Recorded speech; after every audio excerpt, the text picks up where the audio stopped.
Hello दोस्तों, स्वागत है आपका हमारे यूट्यूब चैनल प्रीति की कहानियों में। दोस्तों, बहुत दिन पहले की बात है। लखनऊ शहर में एक सर्कस कंपनी आई थी। उसके पास शेर, चीता और कई तरह के जानवर थे।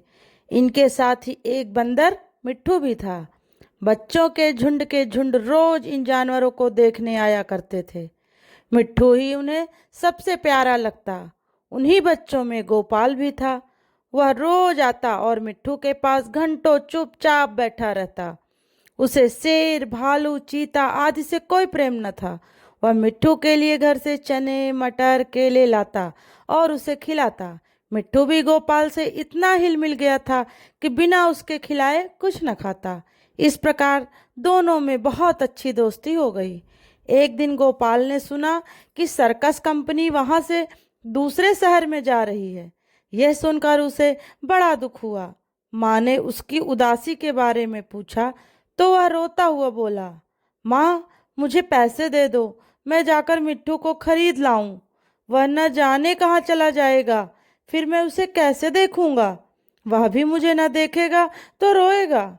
माँ ने समझाया, बेटा, बंदर किसी को प्यार नहीं करता। वह तो बड़ा शैतान होता है। यहाँ आकर सबको काटेगा। बेकार में लोगों की बातें सुननी पड़ेगी। लेकिन गोपाल पर माँ को समझाने का कोई प्रभाव न पड़ा। वह फूट फूट कर रोने लगा। हार कर माँ ने पैसे निकाल कर उसे दे दिए। पैसे पाकर गोपाल खुशी के मारे फूल उठा। वह मिट्ठू को खरीदने चला, लेकिन मिट्ठू वहां दिखाई न दिया। गोपाल का दिल भर आया। उसके मन में शंका हुई कि मिट्ठू कहीं भाग तो नहीं गया। गोपाल सर्कस कंपनी के मालिक से मिला और उन्हें पैसे दिखाकर बोला, क्यों, अब आप मिट्ठू को मेरे साथ भेजेंगे ना? सर्कस कंपनी के मालिक उसे मिट्ठू के संग खेलते और खिलाते देखता था। वह हंसकर बोला, अब की बार आऊंगा तो मिट्ठू को तुम्हें दे दूंगा। गोपाल निराश होकर चला गया और मिट्ठू को इधर उधर ढूंढने लगा। वह उसे ढूंढने में इतना खोया हुआ था कि उसे किसी बात की खबर तक न थी। उसे बिल्कुल पता न लगा कि वह चीते के पिंजरे के समीप जा पहुंचा है। पिंजरे के अंदर चीता चुपचाप लेटा था। गोपाल को पिंजरे के पास देखकर उसने पंजा बाहर निकाला और वह गोपाल को पकड़ने की चेष्टा करने लगा। गोपाल तो दूसरी ओर देख रहा था। उसे पता ही नहीं चला कि चीते का पंजा उसके हाथ के समीप पहुंच गया है। चीता उसे पकड़कर खींचने ही वाला था कि मिट्ठू न जाने कहां से आकर उसके पंजे पर कूद पड़ा और पंजे को दांतों से काटने लगा।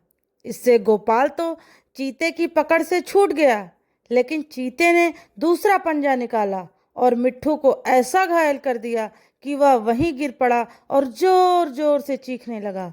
मिट्ठू की ये हालत देखकर गोपाल भी रोने लगा। दोनों का रोना सुनकर सर्कस कंपनी के कर्मचारी भागे भागे आए। उन्होंने देखा कि मिट्ठू बेहोश पड़ा है और गोपाल रो रहा है। मिट्ठू का घाव तुरंत धोया गया और उस पर दवा लगाई गई। थोड़ी देर में मिट्ठू की बेहोशी दूर हो गई। वह गोपाल की ओर प्यार भरी नजरों से देखने लगा, जैसे कह रहा हो कि अब क्यों रोते हो, मैं तो अच्छा हो गया। कई दिनों तक मिट्ठू की मरहम पट्टी होती रही और वह बिल्कुल चंगा हो गया। गोपाल अब रोज आता, उसे रोटियां खिलाता।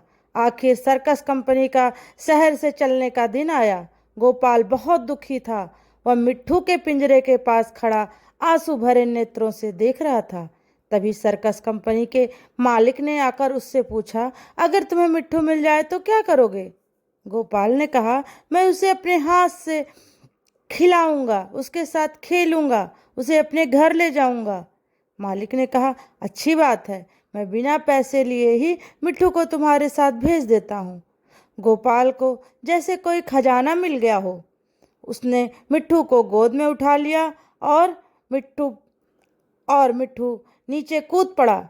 उसके पीछे पीछे चलने लगा। दोनों खेलते कूदते घर पहुंच गए। तो दोस्तों, आपको हमारी ये कहानी कैसी लगी, प्लीज़ कमेंट करके ज़रूर बताइएगा। और अगर हमारे चैनल को सब्सक्राइब ना किए हों तो सब्सक्राइब भी कर लीजिएगा और लाइक, शेयर, कमेंट करना ना भूलिएगा। फिर मिलते हैं दोस्तों आपसे एक नई कहानी के साथ। तब तक के लिए नमस्कार, बाय बाय, खुश रहिए आप लोग, हमेशा मुस्कुराते रहिए।